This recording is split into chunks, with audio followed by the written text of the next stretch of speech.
அனைவருக்கும் வணக்கம். இன்றைய தினமணி செய்தித்தாள்ல என்ன செய்திகள் இருக்கு அப்படிங்கிறத பார்ப்போம். முதல்ல பார்த்தீங்க அப்படின்னா, இன்றைய திருக்குறள். திருக்குறள்ல என்ன சொல்லியிருக்காங்க அப்படின்னா, "ஒல்லும் வாய் எல்லாம் வினை நன்றே ஒல்லாக்கல் செல்லும் வாய் நோக்கிச் செயல்" அப்படின்னு குடுத்திருக்காங்க. அதாவது, "இயலும் இடத்திலெல்லாம் செயலை செய்து முடித்தல் நல்லது.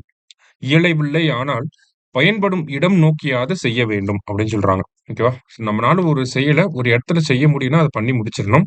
ஒரு இடத்துல செய்ய முடியாத இடத்துல இருக்கிறப்ப, அத செய்ய முடிவதற்கான வழிகள தேடி அத பண்ணி முடிக்கணும் அப்படிங்கிறத சொல்ல வராங்க. திருக்குறள் எண் 673 அதிகாரம் வினை செயல்வகை. அடுத்ததா இங்க பார்த்தீங்க அப்படின்னா, "வரவேற்புக்குரிய முயற்சி" அப்படின்னு சொல்லி குடுத்திருக்காங்க. என்ன சொல்ல வராங்க அப்படின்னு பார்த்தீங்கன்னா, நமக்கு வனப்பகுதிகள் அதிக அளவுல ஆக்கிரமிக்கப்பட்டு வருது இல்லையா? ஸோ அந்த வனப்பகுதிகள் அது ஆக்கிரமிக்கப்படுறத வந்து கம்மி பண்ணணும். வன உயிரினங்களுக்கு ஏற்படக்கூடிய பாதிப்புகள நம்ம கம்மி பண்ணணும். மனிதர்கள்னால வனவிலங்குகளுக்கு ஏற்படக்கூடிய ஆபத்துகள கம்மி பண்ணணும். வனங்கள்ல இருக்கக்கூடிய மரங்கள் வெட்டப்படுவத தடுக்கணும். அப்படிங்கிற மாதிரியான கண்ணோட்டத்துல இந்த ஒரு சிறப்பு கட்டுரைய நமக்கு குடுத்திருக்காங்க. சரிங்களா? ஸோ இந்தியாவ பொறுத்தவரைக்கும் பார்த்தீங்கன்னா, அதிக அளவுல காடுகளின் பரப்பளவு எங்க இருக்கு அப்படின்னு பார்த்தீங்கன்னா, மத்திய பிரதேசல தான் இருக்கு. அதே மாரி சமீபத்தில மத்திய சுற்றுச்சூழல் அமைச்சகம் வெளியிட்ட கருத்தின்படி பார்க்கிறப்ப, அதிக அளவுல காடுகள் ஆக்கிரமிக்கப்படுவதும் எங்க தான் இருக்கு அப்படின்னு பார்த்தீங்கன்னா, மத்திய பிரதேசல தான் இருக்கு. சரிங்களா? கிட்டத்தட்ட 5460 சதுர கிலோமீட்டர் அளவுக்கு காடுகள் ஆக்கிரமிக்கப்பட்டு வருது அந்த மாநிலத்தில. இதே தமிழகத்த பொறுத்தவரைக்கும் பார்த்தீங்கன்னா, 157 சதுர கிலோமீட்டர் பரப்பளவுல வனப்பகுதிகள் ஆக்கிரமிக்கப்பட்டு இருக்கு அப்படிங்கிறது மத்திய அரசாங்கம் சொல்லக்கூடிய தகவல்கள். ஓகேங்களா? நமக்கு இந்த காடுகளின் ஆக்கிரமிப்பு அப்படிங்கிறது நெறைய காரணங்கள்னால நடக்குது. நமக்கு வந்து விவசாயம் சார்ந்து நடக்க செய்யுது. அதே மாரி பார்த்தீங்கன்னா, சுற்றுலாத்துறை சார்ந்து நமக்கு காடுகள் ஆக்கிரமிப்பு அப்படிங்கிறது இருக்கு. இன்னும் பல காரணங்கள நம்ம சொல்லிக்கிட்டே போலாம். ஆனா, வன உரிமை சட்டம் ஃபாரஸ்ட் ரைட் ஆக்ட் அப்படின்னு சொல்லுவாங்க. 2006ல வந்திருக்கும். ஓகேங்களா? ஃபாரஸ்ட் ரைட் ஆக்ட் 2006ல வந்திருக்கும். இந்த சட்டத்தின்படி பார்க்கிறப்ப ஒரு வனப்பகுதிய வந்து 3 வகைகளா வந்து பிரிச்சிருப்பாங்க. முதல்ல பார்த்து முதோ அந்த கிளாசிஃபிகேஷன பார்த்தீங்கன்னா, முற்றிலும் பாதுகாக்கப்பட்ட வனப்பகுதி அப்படின்னு சொல்லுவாங்க. அங்க வந்து எந்த ஒரு ஆக்டிவிட்டீஸுமே பண்ணக்கூடாது. சரிங்களா? முற்றிலும் பாதுகாக்கப்பட்ட வனப்பகுதி அப்படிங்கிறப்ப, வேட்டையாடக்கூடாது, மேய்ச்சல் கால்நடைகள மேய்ச்சலுக்கு அனுப்பக்கூடாது. நம்பளும் அ வுட் கலெக்ட் பண்ண போகக்கூடாது. எதுவுமே பண்ணக்கூடாது. அடுத்ததா பார்த்தீங்கன்னா, 2வது இருக்கிறத பாதுகாக்கப்பட்ட வனப்பகுதி அப்படின்னு சொல்லுவாங்க. அங்க ஒரு சில ஆக்டிவிட்டீஸ வந்து வெளியிடுவாங்க. ஐ மீன் அலோவ் பண்ணுவாங்க. சரிங்களா? அடுத்ததா பார்த்தீங்கன்னா, நமக்கு 3வது கிளாசிஃபிகேஷன்ல வந்து நெறைய ஆக்டிவிட்டீஸ் வந்து விடுவாங்க. டூரிசம் அதெல்லாம் வந்து அந்த 3வது அ கிளாசிஃபிகேஷனுக்கு கீழ தான் வரும். சரிங்களா? இப்போ வன உரிமை சட்டத்தின்படி பார்க்கிறப்ப, நமக்கு காடுகளையே வனப்பகுதிகளையே வந்து 3ஆ பிரிச்சு வச்சிருக்காங்க. இதுல 3வது பகுதியில வந்து பார்த்தீங்கன்னா, நமக்கு நெறைய ஆக்டிவிட்டீஸ வந்து அலோவ் பண்றாங்க. ஆனா, இருந்தாலும் பார்த்தீங்கன்னா, இந்த முதல் 2 இடங்கள்ல நடக்கக்கூடிய தடை பண்ண வேலைகள்லாம் வந்து இன்னமும் அங்க நடந்துகிட்டே தான் இருக்கு. அதிலிருந்து எப்படி வனத்த காப்பாத்த போறாங்க அப்படிங்கிறது தான் இந்த இடத்துல நம்ம பார்க்க போறோம். சரிங்களா?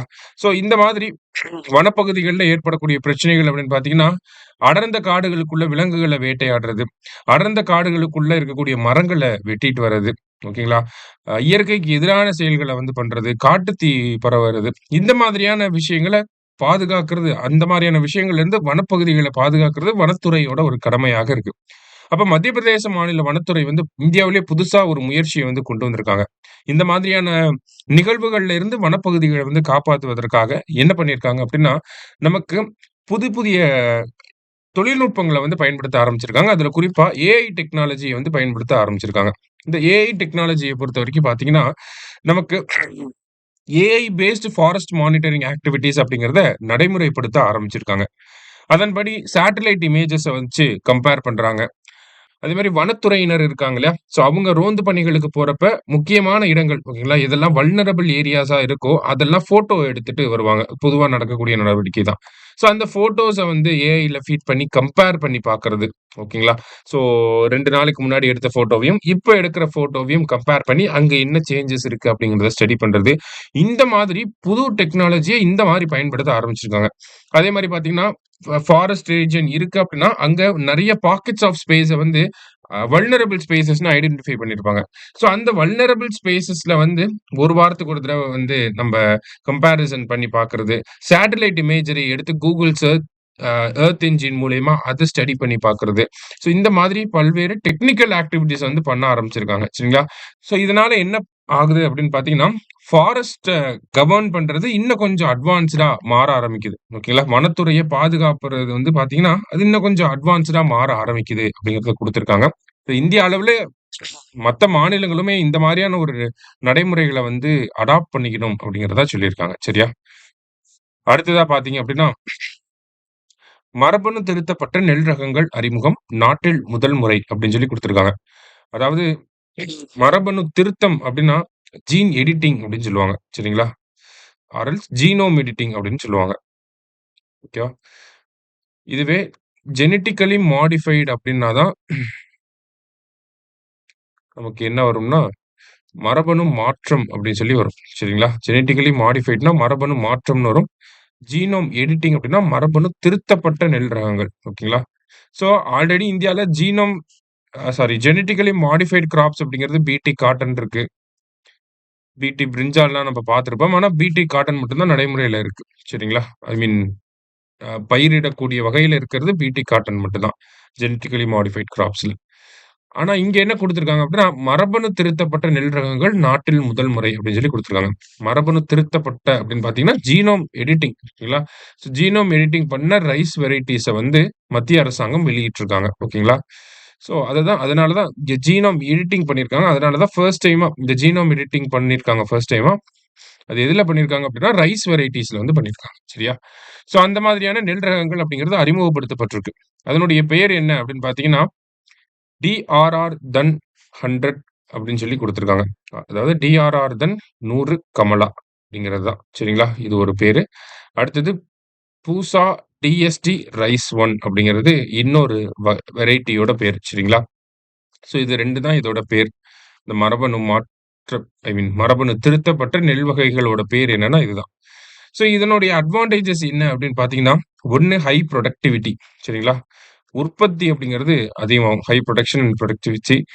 அடுத்ததா பார்த்தீங்கன்னா, நமக்கு ஆல் கிளைமேட் கிராப்பா கூட இருக்கும். இது சரிங்களா? பருவநிலை மாற்றத்த தாங்கக்கூடிய வகையில இருக்கும். கிளைமேட் சேஞ்ச் அடாப்ட் பண்ணி வளரக்கூடிய வகையில வந்து இருக்கும். அ இதற்கு முன்னாடி இருந்த வெரைட்டீஸோட இந்த வெரைட்டீஸ்ல இந்த புதுசா மரபணு திருத்தப்பட்ட இந்த வெரைட்டீஸ்ல பார்த்தீங்கன்னா, விளைச்சல் அப்படிங்கிறது 20லிருந்து 30% வரைக்கும் அதிகமாக இருக்கும் அப்படிங்கிறத சொல்லியிருக்காங்க. அதே மாரி அ வாட்டரோட தேவை அப்படிங்கிறது கம்மியா தான் இருக்கும். வாட்டரோட நீட் அப்படிங்கிறது இந்த வெரைட்டீஸ்ல கம்மியா தான் இருக்கும் அப்படிங்கிறத சொல்லியிருக்காங்க. சரியா? ஸோ இந்த மாதிரியான டிஃபரன்ஸஸ்லாம் இந்த கிராப்ஸ் வந்து ஆஃபர் பண்ணுது. இந்தியால இருக்கக்கூடிய முக்கியமான அ நெல் விளைவிக்கக்கூடிய மாநிலங்களா இருக்கக்கூடிய ஆந்திரா, தெலுங்கானா, கேரளா, தமிழ்நாடு, வெஸ்ட் பெங்கால் எல்லாருமே அங்க இருக்கக்கூடிய விவசாயிகள் எல்லாமே இந்த அ ஒரு விதைகள வந்து அடாப்ட் பண்ணலாம் அப்படிங்கிறத சொல்லியிருக்காங்க. ஓகேவா? இந்த ரகங்கள அடாப்ட் பண்ணலாம் அப்படிங்கிறத சொல்லியிருக்கிறாங்க. ஸோ மரபணு திருத்தப்பட்ட நெல் ரகங்கள் அப்படிங்கிறது அறிமுகப்படுத்தப்பட்டிருக்கு. Indian council of agriculture research தான் அத பண்ணியிருக்காங்க. ஸோ என்ன பேரு அப்படிங்கிறத மட்டும் பார்த்து வச்சுக்கோங்க. சரியா? ரைட். ஸோ மத்தபடி பார்த்தோம் அப்படின்னா, இன்றைய செய்தித்தாள்ல இருந்து முக்கிய செய்திகள வந்து பார்த்திருக்கோம். நன்றி.